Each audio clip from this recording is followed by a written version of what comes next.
Voilà, nous commençons le cours sur le tabernacle et vous vous souvenez que la semaine passée, je vous avais donc expliqué que la Ménorah était en réalité une lumière incréée qui était descendue dans le monde et qu'elle est venue dans un monde, mais de toute façon, bien que descendue dans le monde, elle était demeurée complètement voilée puisqu'elle était enfermée à l'intérieur, soit du Mishkan, soit à l'intérieur du temple.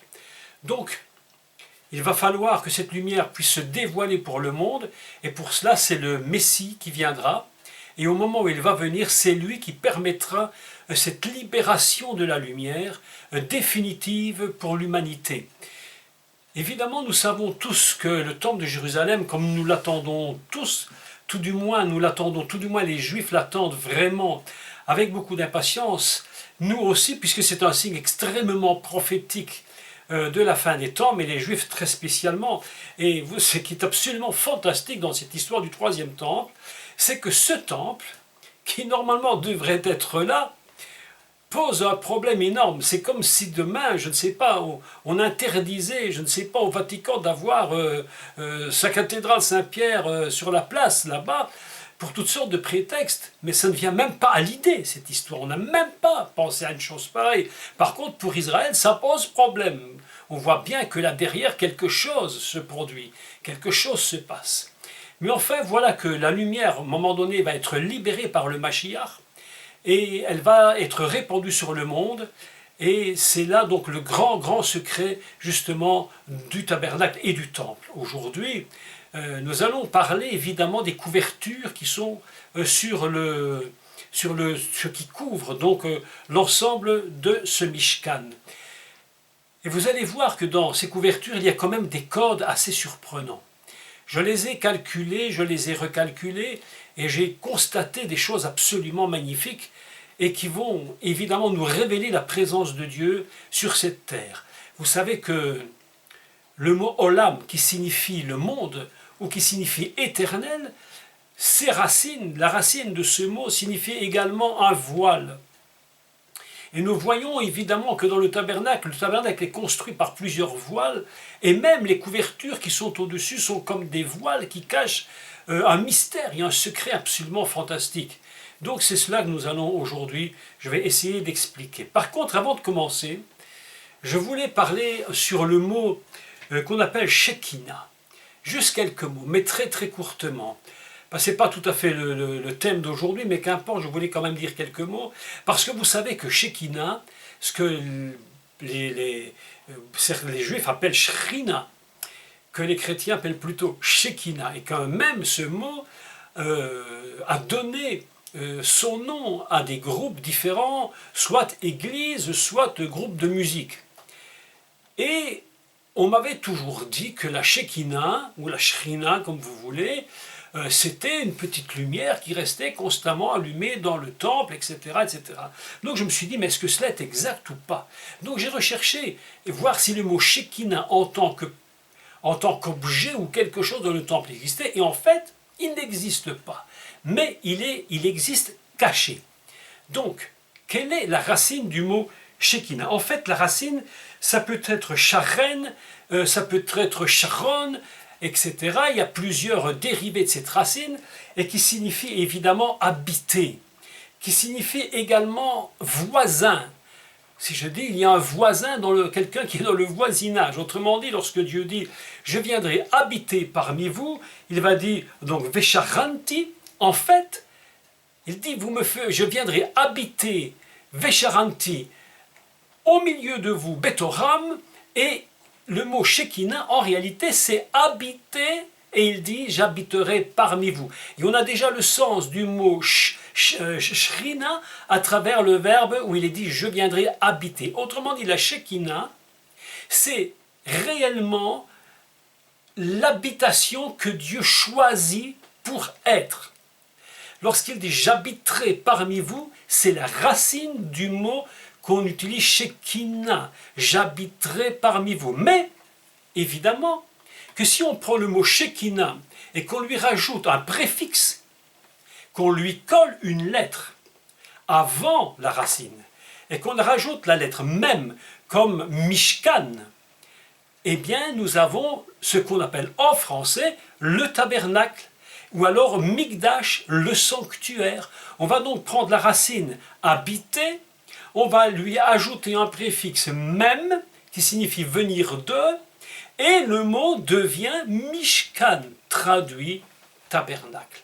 Autrement dit, qu'est-ce que la Shekinah? La Shekinah, c'est seulement, et quand je dis seulement, vous savez, c'est une façon de parler, mais évidemment pas du tout réduire ce que ça représente, évidemment. Donc Mishkan, Shekinah, si vous voulez, c'est le lieu, mais vraiment le lieu d'habitation de Dieu, et c'est pourquoi il s'appelle Mishkan, le lieu qui vient de cette habitation. C'est là que Dieu va habiter réellement parmi son peuple. C'est là qu'il sera voisin. Voilà, vous êtes dans un quartier, il y a 10 maisons autour de vous, vous êtes au milieu, vous avez des voisins. Et c'est pourquoi ce même mot signifie aussi voisin. Dieu dit, je viendrai habiter parmi vous, au milieu du peuple, comme votre voisin.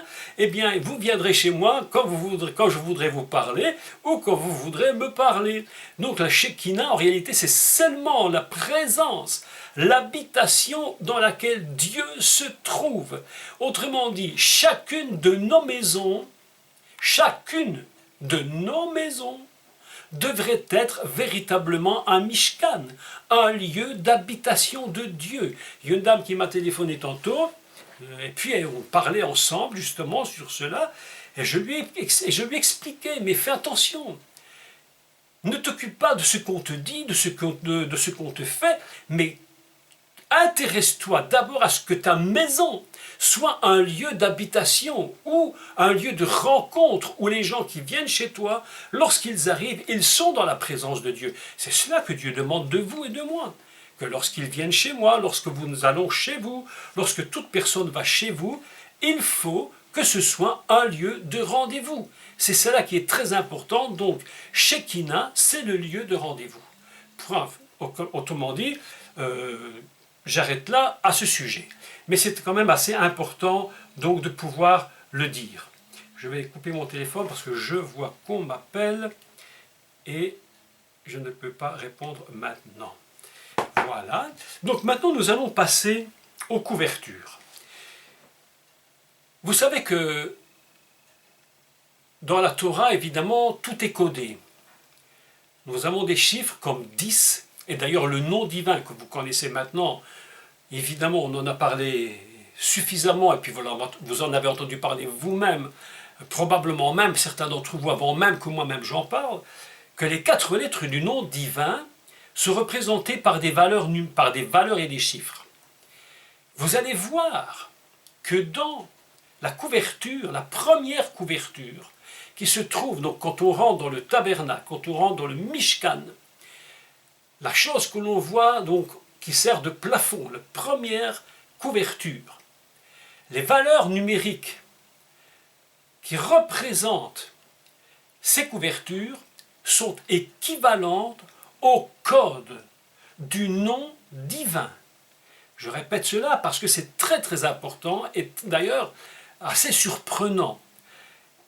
Je dis donc que les codes chiffrés de la première couverture, c'est équivalent au code divin.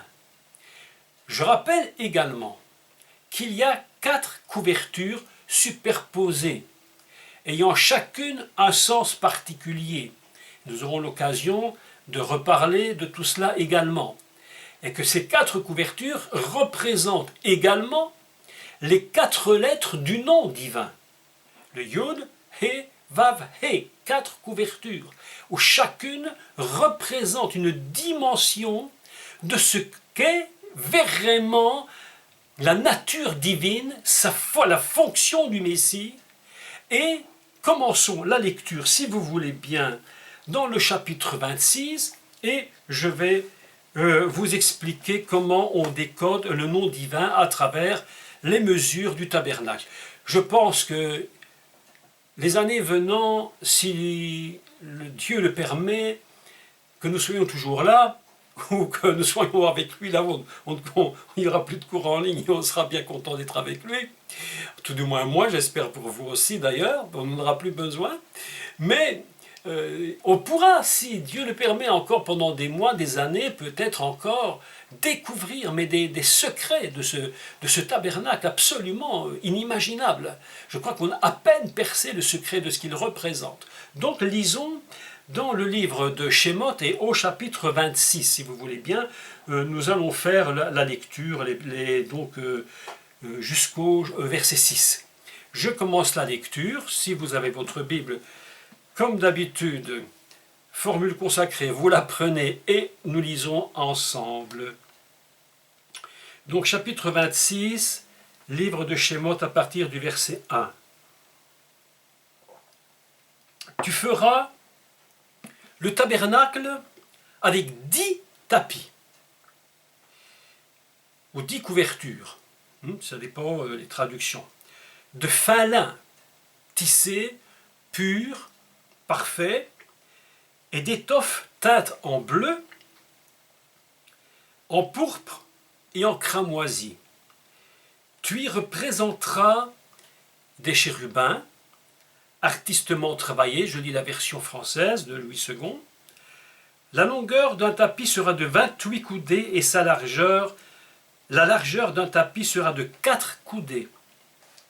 La mesure sera la même pour tous les tapis ou les couvertures.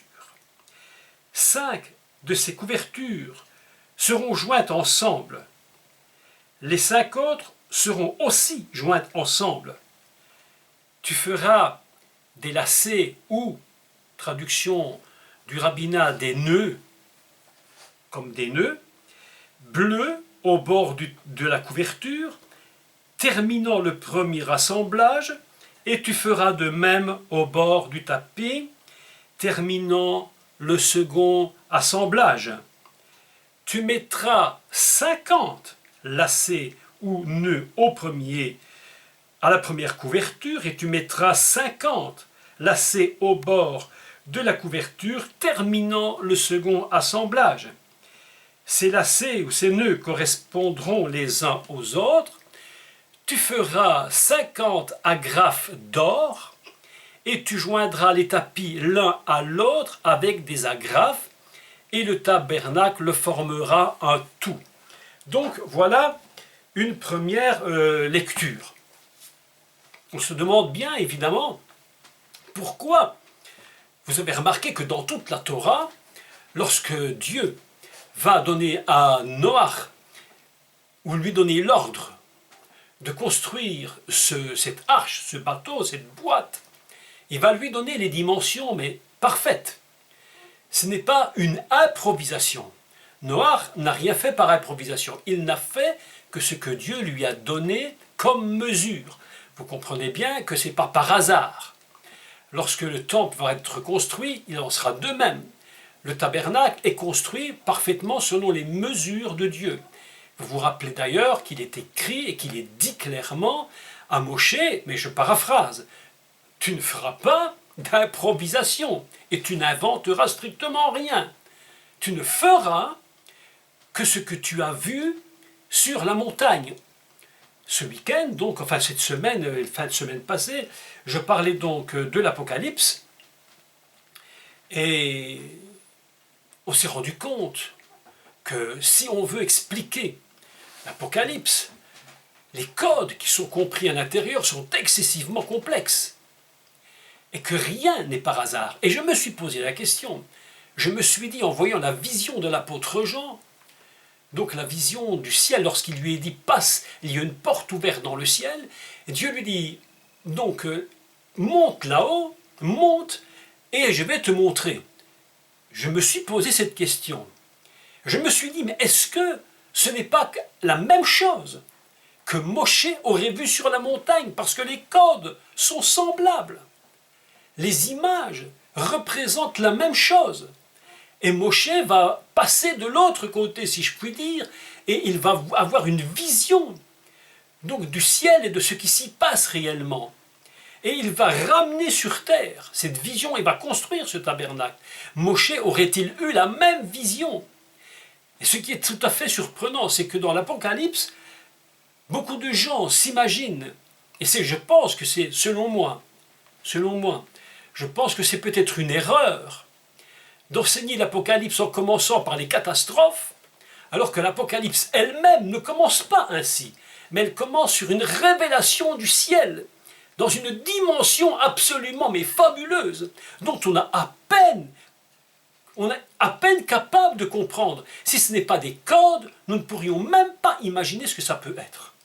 Donc je me suis dit probablement que Moshe lui-même sur la montagne a eu une même vision, il a saisi ce que cela représentait, il l'a ramené et il a construit le tabernacle. Donc c'est pourquoi Dieu lui dit fais le modèle et n'improvise rien. C'est impossible, les dimensions que je te donne ont une raison et un sens. Donc le texte commence en disant tu feras 10.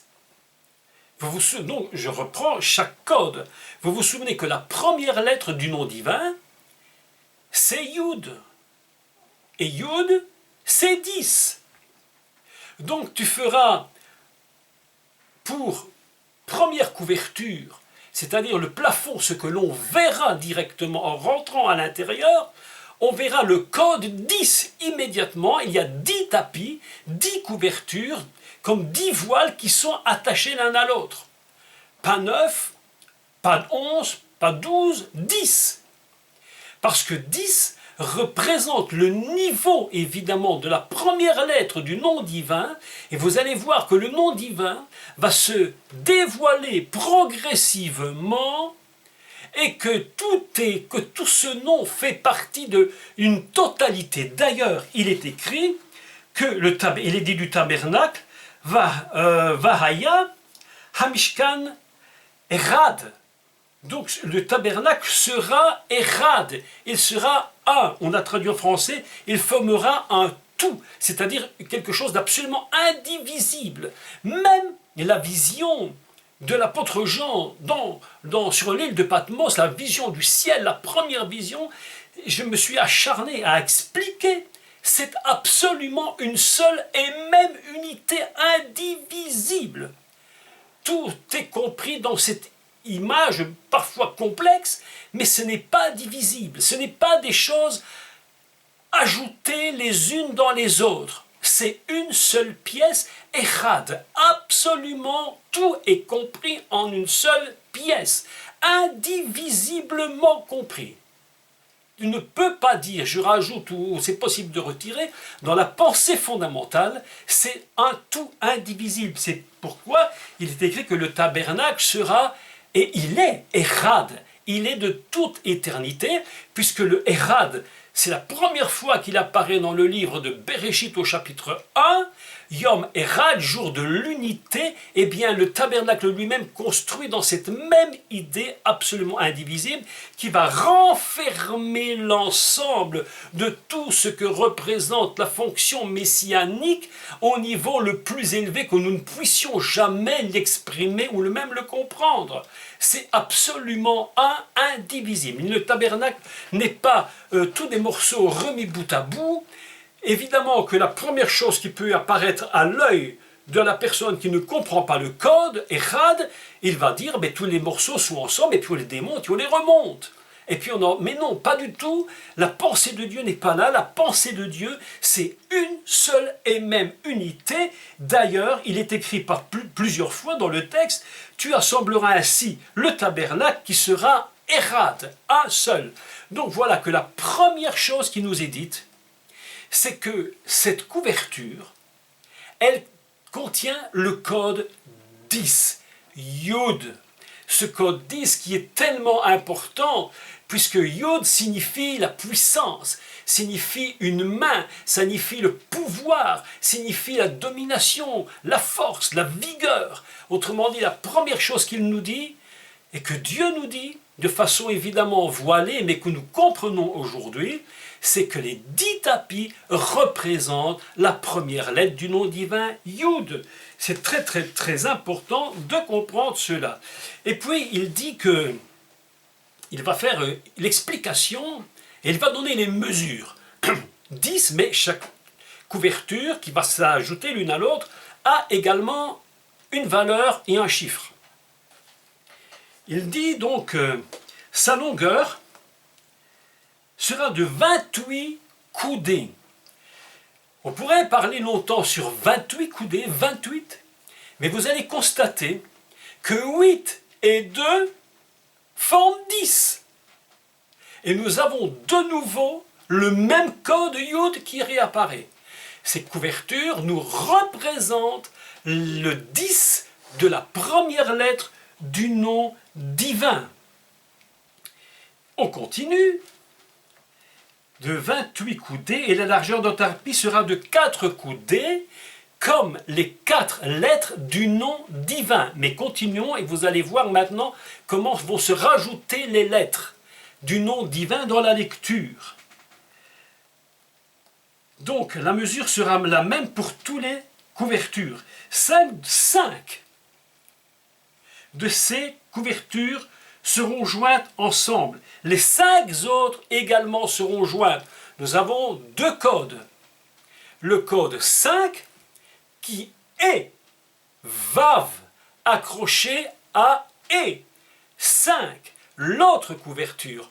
Autrement dit, lecture du tapis, Yud, He, Vav, He. Adonai, l'éternité, le Dieu éternel. Yud, 5 et 5. Nous avons le nom divin, la première chose que nous constatons lorsque nous rentrons dans le tabernacle et que nous levons les yeux, c'est une image absolument parfaite du nom divin, celui qui n'a ni commencement ni fin. 10 tapis, 5 et 5.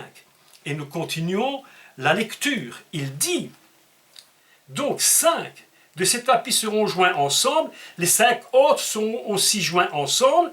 Tu feras des lacets bleus ou des nœuds, je lis comme en français, au bord du tapis, terminant le premier assemblage, et tu feras de même au bord du tapis, terminant le second assemblage, tu mettras 50 lacets au premier tapis et 50 lacets au second tapis. Nous avons de nouveau le code qui apparaît, 5 x 10, 50, 5 x 10, 50, tout accroché ensemble, et nous constatons que nous avons ici la perfection du nom divin dans ce premier tapis que nous voyons.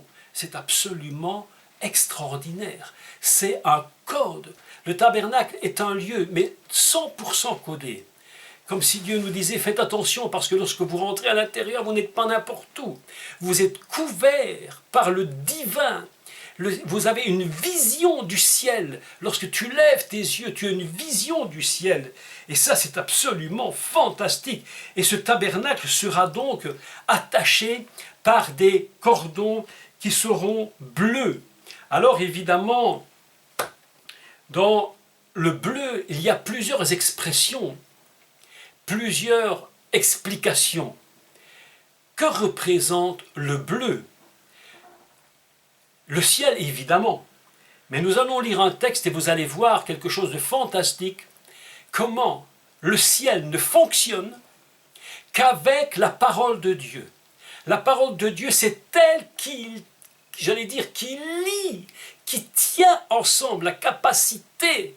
Et quand je dis la capacité, c'est très faible comme mot, mais qui a cette capacité de tenir tout l'univers, l'infini dans l'existence. Rien n'existe sans cette parole. C'est elle qui s'accroche, qui se tient, qui nous tient. Rien n'existe sans elle. Écoutez ce qui est dit, et prenons notre Bible dans le livre des Nombres, au chapitre 15 et 38.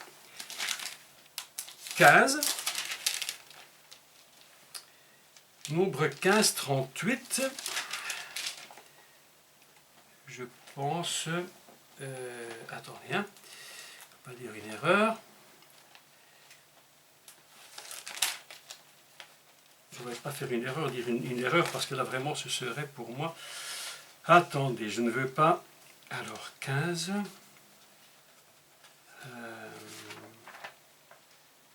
Je crois que j'ai fait une erreur de référence. Non, attendez, c'est peut-être pas au Lévitique, peut-être. Attendez, je regarde. Hein. Lévitique 15:38. Je vais absolument que je le trouve. Attendez, je vais vous donner la référence juste une petite seconde parce que je crois que j'avais fait une petite erreur de lecture. Je voudrais absolument le trouver parce que je ne voudrais pas vous laisser sans le lire parce que le texte est vraiment très très intéressant. Ou Exode peut-être? Est-ce que je me serais trompé? Ce serait Exode peut-être 15:38? Non, c'est impossible. Alors, 15. Si je ne le trouve pas, je vous enverrai la référence, mais j'aurais bien voulu tomber dessus. 15:38. Attendez. Voilà, je suis en train de...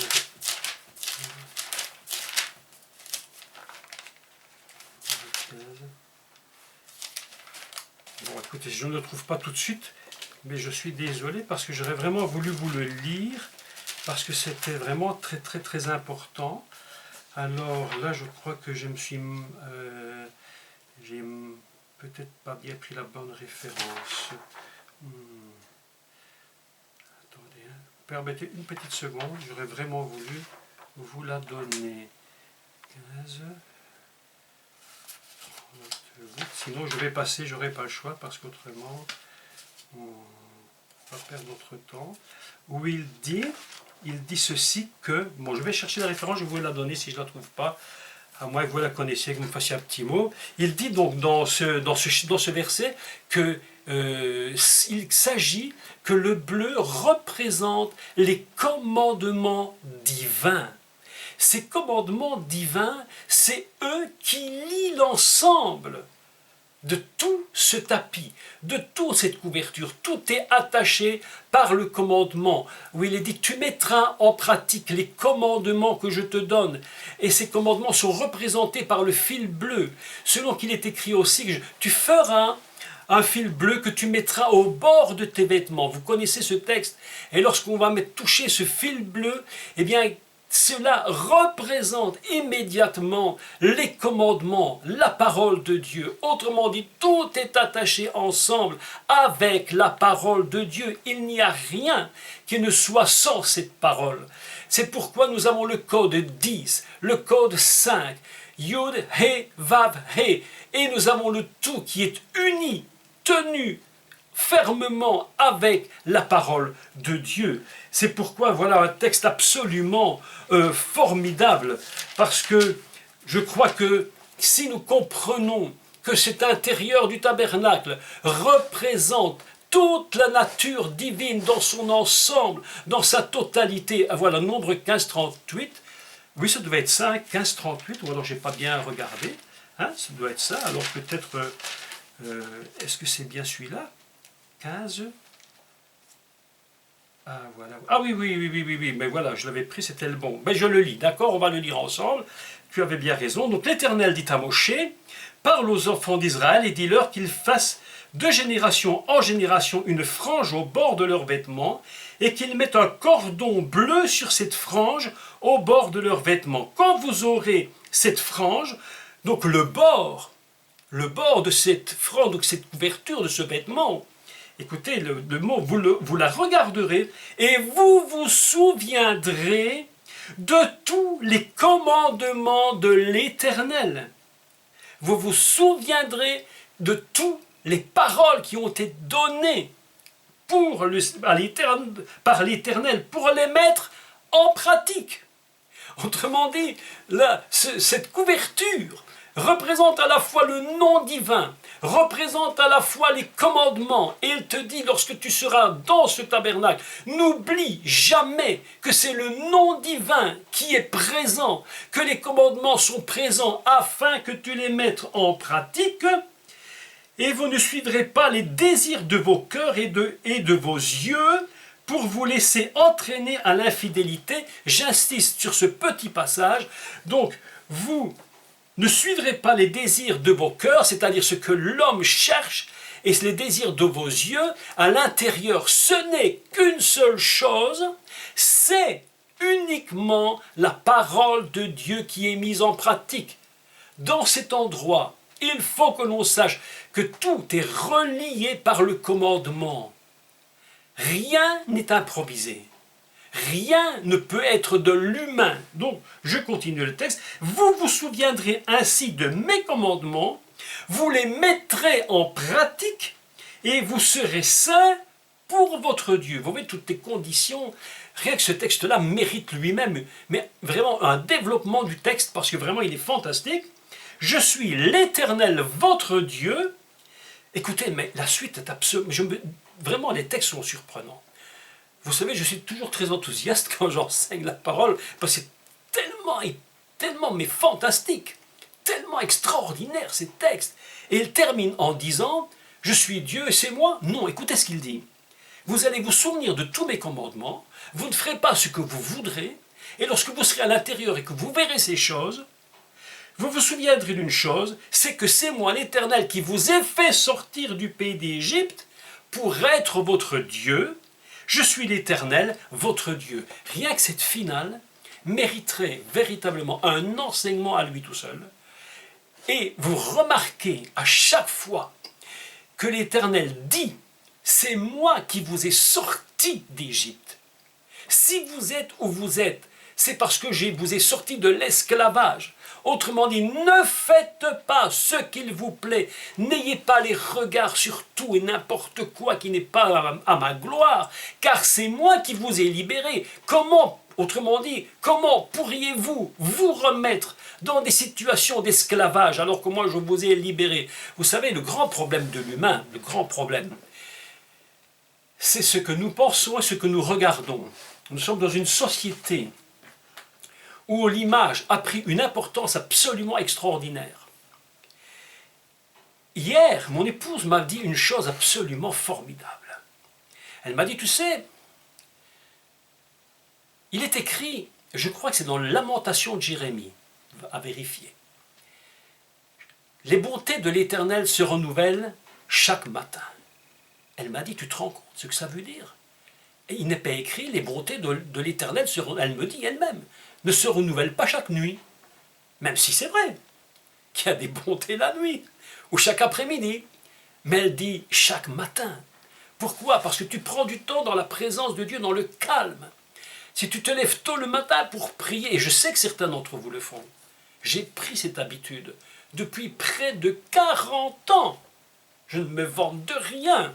Je dis seulement une habitude qu'on peut tous prendre. Pourquoi? Parce que nous sommes dans la présence de Dieu, couverts par le nom divin, attachés à ses commandements. Vous comprenez? Il y a là, nous sommes dans sa présence. C'est ça le tabernacle, c'est ça le Mishkan. Et nous sommes là dans cette présence. Et pourquoi je le fais très tôt? Pourquoi il dit chaque matin? Parce que tu n'as pas de bruit lorsque tu te lèves tôt. Tu es seul et tranquille, paisible. Et les bontés se renouvellent chaque matin. Tu te lèves le matin, la bonté de l'Éternel est renouvelée, en endroit tranquille. C'est pourquoi Yeshua, le Messie, avait dit, rentre dans ta chambre, ferme ta porte. Ferme la porte, ne te laisse pas déranger. Lorsque tu rentres dans le Mishkan, lorsque le sacrificateur rentre dans le Mishkan, lorsqu'il rentre dans le lieu saint, première chose, le nom divin est au-dessus de lui. Il sait que les commandements lient l'ensemble. Mes amis, c'est ça le tabernacle, le code du nom Yud, He, Vav, He, 5 et 5 attachés ensemble par les commandements. Quel texte extraordinaire! Lorsque j'ai relu ce texte, je me suis dit, mais c'est absolument fantastique. Le nom divin est absolument fantastique. Il est là, présent, constamment. Lorsque quelqu'un, vous savez mes amis, écoutez, lorsque quelqu'un, un juif, ou même, je vais peut-être dire une bêtise, je ne sais pas, mais même un non-juif, qui dit, moi je veux m'identifier à Israël, même s'il n'est pas juif vraiment, ou peut-être qu'il l'est, qu'il ne le sait pas, ou je ne sais pas, bref, mais qui met la kippa, qu'est-ce qu'il met au-dessus de lui? Il met quelque chose qui le couvre, et qui représente la voûte céleste. Ce qui veut nous dire que nous sommes toujours dans la présence de Dieu. C'est pourquoi, laissez-moi vous dire, il ne faut pas faire de discussion inutile. Je mets la kippa, je ne la mets pas. Mais que celui qui veut la mettre, la mette. Mais que celui qui dit, moi je ne la mets pas, il y a un rabbin très important qui avait dit à ses élèves, parce qu'il ne mettait pas la kippa, il avait dit, ses élèves lui posaient la question, mais pourquoi tu ne mets pas ta kippa?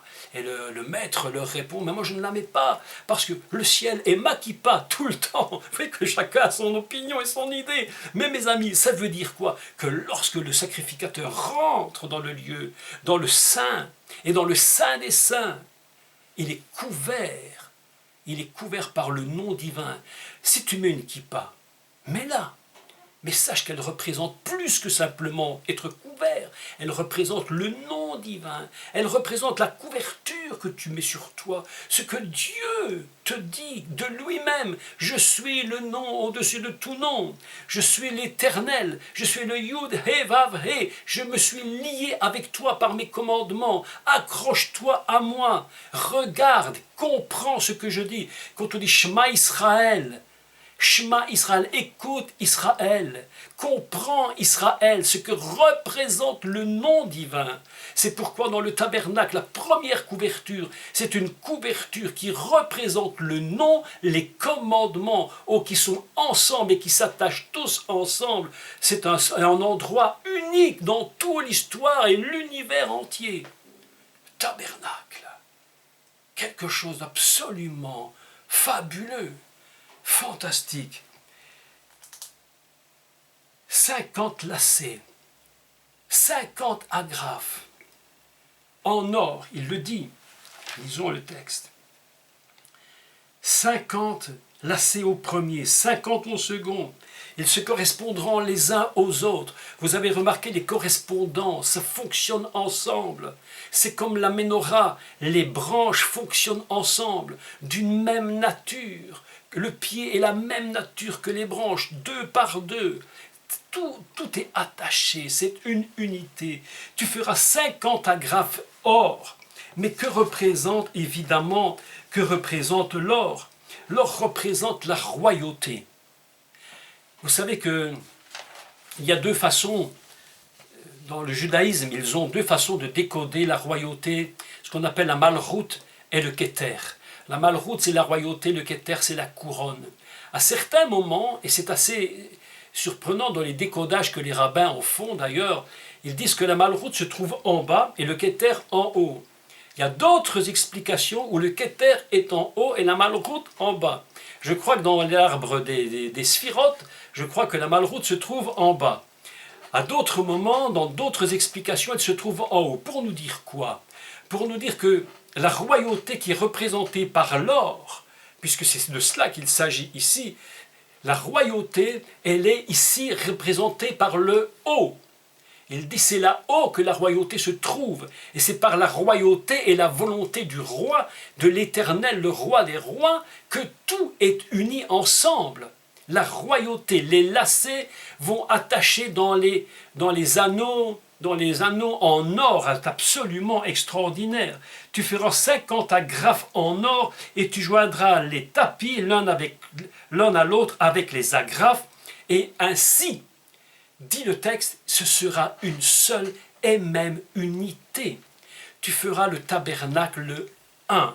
Certaines versions sont mauvaises et ne disent pas que c'est le tabernacle, ils ont traduit autre chose, je ne sais plus, mais pas très très bon. Mais le mot dans la Torah, si vous le lisez vous-même, vous constaterez qu'il s'agit, et le tabernacle, le Mishkan, sera Echad, une seule et même chose. Voilà un premier code sur ce que représentent ces couvertures.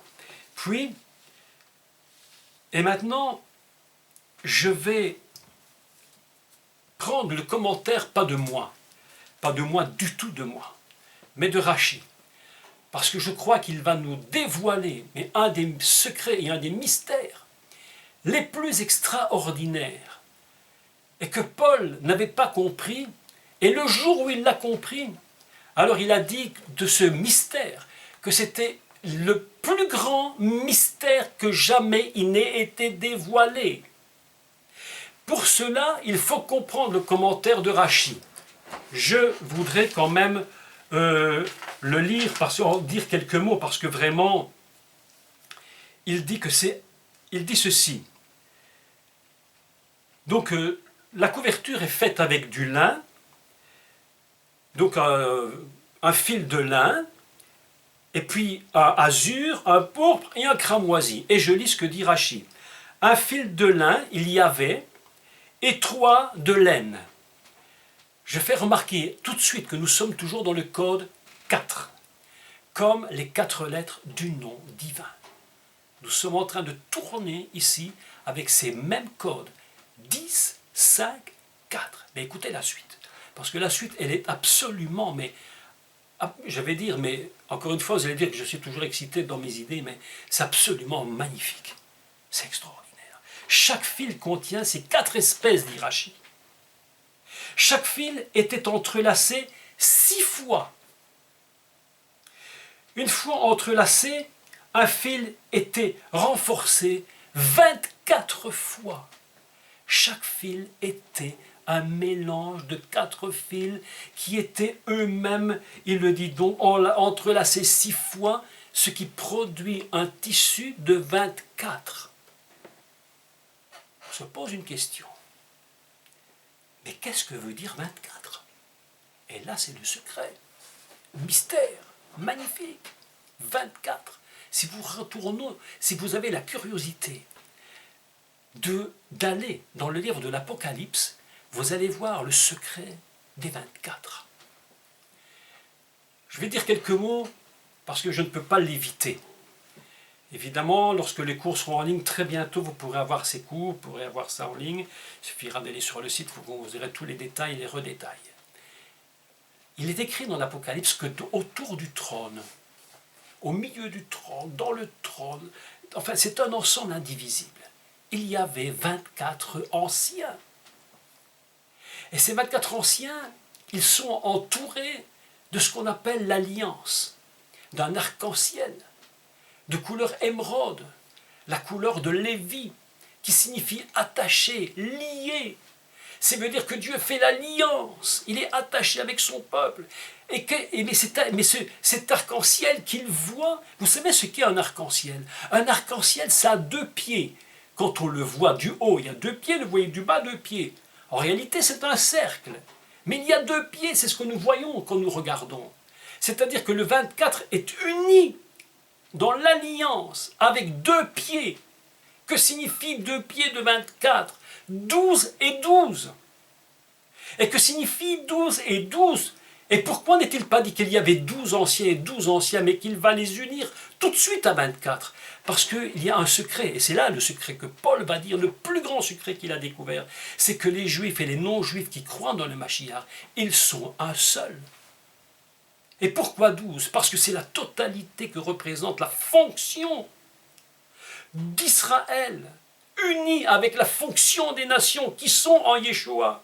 Et ils s'unissent ensemble. Il n'y a pas de division. C'est impossible. Le vrai juif, moi je suis juif, mais plus juif que moi, tu ne peux pas être plus juif que moi, mais toi tu peux être plus juif que moi, pas possible. On est tous juifs à 100%, parce que nous sommes unis à 24, indivisiblement. Et Rachid nous dit, les couvertures sont unies, avec 24 fils qui se mélangent. Et il y a 20, le fil était renforcé de 24. 6 fois 4. Tout mélangé, le bleu, le lin, donc le blanc, le pourpre et le cramoisi. Et nous n'oublions pas non plus que 24, le prophète nous rappelle que la mariée, l'épouse, elle est parée de 24 habits différents. Et le Mashiach Yeshua, lorsqu'il vient à Cana, il va regarder les vases, Kad. Il voit un vase, Kad. Et Kad, Kaf, Dalet, égale 24. Et il se rend compte que les 24 ne sont pas pleins, il faut les mettre à niveau. 24, la première couverture du tabernacle, celle que l'on voit en premier. Les autres, on ne les voit même pas. Elles sont cachées. Eh bien, c'est Yud, He, Vav, He. Et puis, on multiplie par 10, et on a 50 et 50. Et puis on regarde et on calcule les valeurs des fils et on trouve 24 unis en un seul et même peuple. C'est là le secret du secret du secret du secret de ces premières couvertures. Le nom divin contient en lui, de toute éternité, les Juifs, les non-Juifs qui croient dans le Messie Yeshua. Et nous sommes au ciel. Nous sommes dans le ciel, là-haut. Et dans le ciel, il est écrit, à plusieurs reprises d'ailleurs dans la Torah et dans l'Apocalypse, qu'il y a des Kruvim. Et les Kruvim, vous vous souvenez que je vous avais dit que Kérouv a une valeur de 222 et que Mikdash a une valeur de 444. Autrement dit, les deux Kruvim, 222 et 222, forment 444, et Dieu dit, c'est au milieu que je parle, c'est là au milieu des Kruvim que je vous parlerai. Voilà la première couverture. Si ça, mes amis, c'est pas quelque chose qui dépasse l'imaginable, alors, je ne sais plus si ça vaut encore la peine d'enseigner, mais lorsque nous voyons la gloire et la grandeur de Dieu, lorsque nous touchons de nos yeux, lorsque nous touchons de notre âme, de notre sensibilité, cette gloire divine, mes amis, ça s'appelle la première couverture. Maintenant, dans les cours suivants, nous parlerons des autres couvertures. Puis nous parlerons des matériaux et ce qu'ils représentent, quelque chose d'absolument fantastique. Maintenant, mes amis, écoutez-moi. Il nous reste encore un peu de minutes, restons ensemble encore, écoutez. Rachi nous dit que ces Kruvim, ils avaient le premier à l'endroit une face de lion, et à l'envers une face d'aigle. Vous vous souvenez probablement que dans l'Apocalypse, il y a 4 êtres vivants. Je n'ai pas dit 4 animaux, j'ai dit 4 êtres vivants. Un qui a une face de lion, un qui a une face d'aigle, un une face de veau et un une face d'homme. Mais ils sont 4, mais un. Comme les 4 lettres du nom divin. Toujours. Toujours le même code. Alors je regarde le tabernacle, je lis le commentaire de Rachi, mais je me dis, mais il manque 2 êtres. Il manque le veau et l'homme. Comment se fait-il qu'ils ne soient pas dans le tabernacle? Pourquoi ne sont-ils pas représentés là, à ce moment même? Mes amis, il y a donc le lion et l'aigle. Qu'est-ce que le lion? Le lion représente, si vous voulez, la puissance, la force. Que représente l'aigle? La royauté. Ça, nous l'avions dit. La royauté est là-haut. Il en manque donc 2. Il manque le veau, qui représente, lui, le serviteur. Et il manque aussi l'homme, qui représente l'homme. Qui est le serviteur? Yeshua. Qui est le Messie homme? Yeshua. Pourquoi n'est-il pas encore là? Pourquoi n'est-il pas inscrit dedans? Pourquoi n'y a-t-il que le lion et l'aigle, mes amis? Parce que le Mashiach Yeshua n'était pas encore venu ici-bas. Mais lorsqu'il est venu sur terre, et qu'il a dit lui-même de sa propre bouche, Yeshua déclare, « Je suis venu non pour servir, mais non pour être servi, mais pour servir. » Lorsqu'il est venu et qu'on lui a dit qu'il était le roi, il savait qu'il était le roi. Il savait qu'il était le Fils de l'homme. Il savait qui il était. Voilà qu'il vient en tant qu'homme, non pour être servi, mais pour servir. Le voilà maintenant en train de mourir et nous allons constater tout ce qui se produit dans les couleurs du tabernacle. La mort, sa résurrection. Et au moment où il va mourir sur cette terre, où l'homme meurt, et il est venu pour servir, lorsque l'apôtre Jean a une vision du ciel, qu'est-ce qu'il voit? Non pas le lion et l'aigle uniquement, mais il voit le lion, l'aigle, le veau et l'homme. Parce que tout, Yeshua l'a dit, tout est accompli. C'est pourquoi il en manque deux, mais lorsque nous nous trouvons dans la gloire finale, 4 sont présents.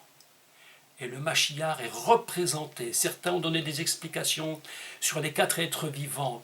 Mais les 4 êtres vivants sont sur le trône et dans le trône et autour du trône. C'est pourquoi il s'agit de la divinité, la puissance, la royauté, le serviteur,